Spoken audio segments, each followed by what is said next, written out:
जब मैटर हुआ तभी मैं गंगेशी मठ के बारे में जानने लगा। तो मुझे आश्चर्य हुआ कि इतना शानदार कोई मठ था जो बहुत रिच था हमारे यहाँ का, और उस मठ को जो है मिटाया जा रहा है, तो मुझे थोड़ा सा उस पर अच्छा नहीं लगा। तो इसमें मैंने वीडियो बनाया था और उसके खिलाफ इन भाजपा के लोगों ने बहुत मेरी आलोचना भी की थी।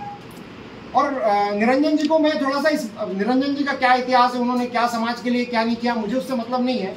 आज मेरे सामने जो उन्होंने जो गतिविधि की वो मुझे ठीक नहीं लगी, तो मैंने उनका विरोध किया।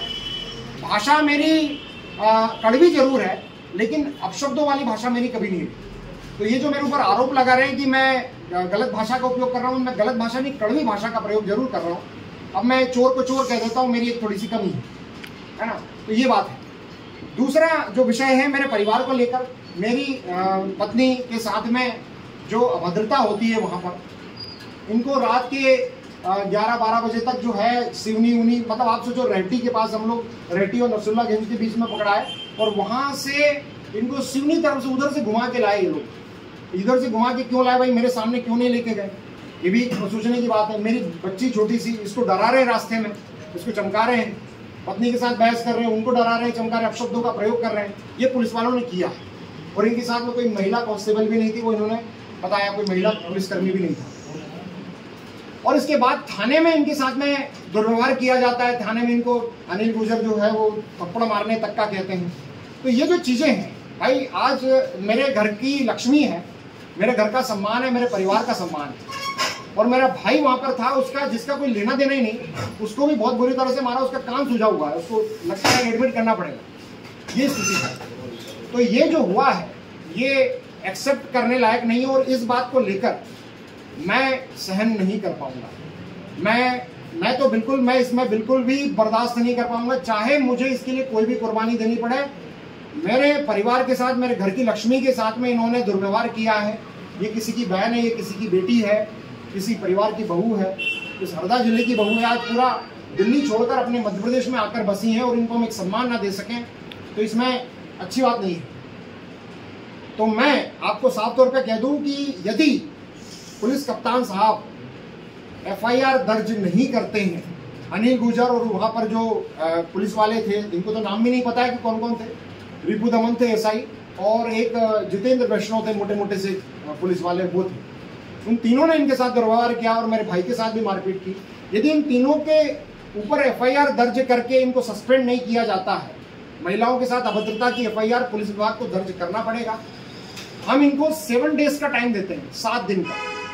7 दिन के बाद 8वें दिन हम धरने पर बैठ जाएंगे, और अनिश्चितकालीन धरने पर बैठेंगे, और हरदा जिले की सारी महिलाओं को लेकर बैठेंगे। क्योंकि ये बात मेरी नहीं है भाई, आपने मुझे मार लिया, ठीक है, मैं तो सक्रिय राजनीति और व्यवस्था से जुड़ा हुआ, पत्रकारिता से जुड़ा हुआ, मैं मेरी मार को बर्दाश्त कर सकता हूं, लेकिन मेरे परिवार के साथ में अभद्रता होती है, मेरे घर की महिलाओं के साथ अभद्रता होती है, मैं बर्दाश्त नहीं कर सकता। तो मैं इन सभी बहनों से भी कहूंगा, ये सब बहनें इसके लिए एग्री भी हैं, और ये लोग, मैं मेरी ओर से मैं नहीं कह रहा हूं कि हम लोग धरने पर बैठेंगे, इनकी इच्छा है कि हम लोग करेंगे, क्योंकि महिलाओं के सम्मान के साथ समझौता नहीं होता। अब रही तीसरी बात, सुजीत जी शर्मा की प्रेस कॉन्फ्रेंस को लेकर।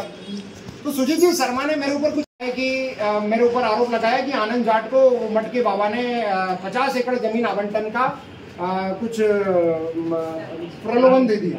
अरे भाई साहब, मैं पढ़ा लिखा आदमी हूँ, मैं कोई ऐसा वैसा आदमी नहीं हूँ कि मैं ऐसे बाबा के प्रलोभन में आ जाऊंगा। जब उस बाबा के खुद के नाम पर खसरा नहीं है, उसके नाम पे जमीन है, वो मुझे कहाँ से दे देगा। और दूसरी बात, वो जमीन खसरा उनके नाम पर होता भी तो वो सार्वजनिक ट्रस्ट की जमीन है, वो किसी के नाम पे आवंटित कर ही नहीं सकते। ये इतनी समझ तो मुझे भी है। मुझे तो अन्याय लगा कि भाई मेरे क्षेत्र की एक मठ को समाप्त किया जा रहा है, इसलिए मैंने आवाज उठाई, बाकी मेरा उस बाबा से क्या लेना देना।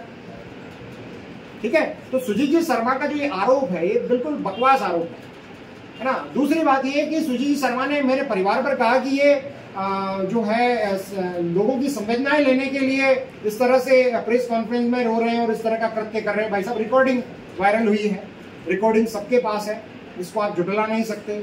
और सुजीत जी शर्मा, यदि आपकी भी महिलाओं के प्रति संवेदना नहीं हो, सुजीत शर्मा का खुद का रिकॉर्ड बहुत खराब है। उनके क्षेत्र के सारे लोग बोलते हैं कि ये गौशालाओं के बहुत पैसे खाते हैं और तरह तरह की, उनको इन्होंने मठ में जोड़ रखा है।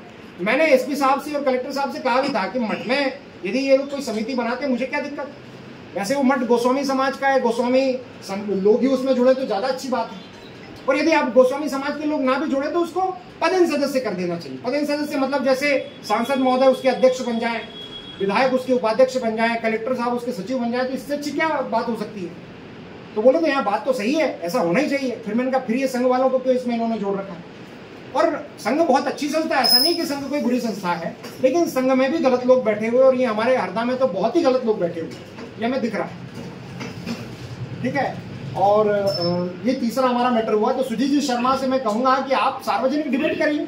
इस तरह से फर्जी FIR लिखा कि आप मुझे क्या चुप कर देंगे, आप इसे पुलिस से प्रताड़ित करवा के क्या मुझे चुप कर देंगे, मैं बिल्कुल चुप नहीं होने वाला हूं। आप यदि सही हो तो आप सार्वजनिक डिबेट करो, आओ आमने सामने बात करते हैं। मैं गलत हूं तो मैं अपनी पराजय स्वीकार कर लूंगा, इस मैटर में मैं कभी बात ही नहीं करूंगा, मैं तो शुरू से कह रहा।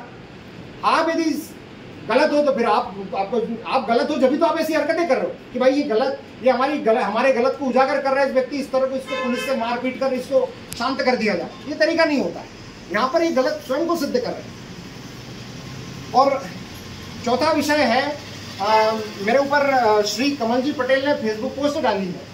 उनका कहना है कि मैं आपराधिक प्रवृत्ति का व्यक्ति हूँ, मेरे ऊपर इतने इतने केस है। मैं आपको एक बात बता दूं, मेरा एक वास्तविक केस, मेरे एक पुराने समय में एंगेजमेंट से जुड़ा हुआ एक था केस, वो जरूर मेरा एक रियल केस है। इसके अलावा जितने भी केस हैं वो सारे पॉलिटिकल इम्पोज है, और उनमें मैक्सिमम केस ऐसे हैं जो कि कोर्ट के द्वारा मुझे उसमें बरी कर दिया गया है, वो सब फेक बताए गए।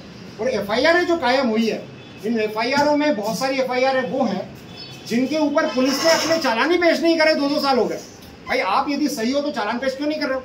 आपके पास कोई प्रूफ नहीं है मेरे लिए, आपने बस नेताओं के कहने में FIR लिख दी है, बाकी आपके पास में सच्चाई के लिए कोई भी चीज है ही नहीं।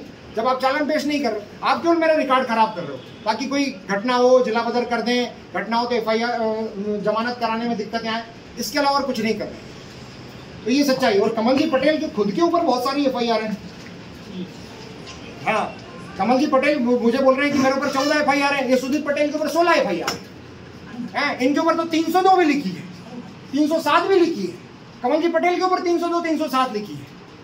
इनको तो NGT में मध्य प्रदेश सरकार ने कहा है कि ये आपराधिक प्रवृत्ति के व्यक्ति हैं, फिर भी इनको टिकट दी, इनको मंत्री बनाया, हमें कोई दिक्कत नहीं भाई, आपका खैर है ही है पूरा, ऐसा ही पूरा रिकॉर्ड हमेशा से रहा है। लेकिन आप जब स्वयं आपराधिक प्रवृत्ति के व्यक्ति हैं तो आप मुझे कैसे आपराधिक प्रवृत्ति का व्यक्ति कर सकते हैं?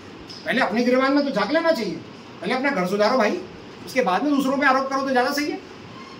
ये मेरी 4 बातें, बाकी भाई लोग और सभी साथी लोग कहेंगे।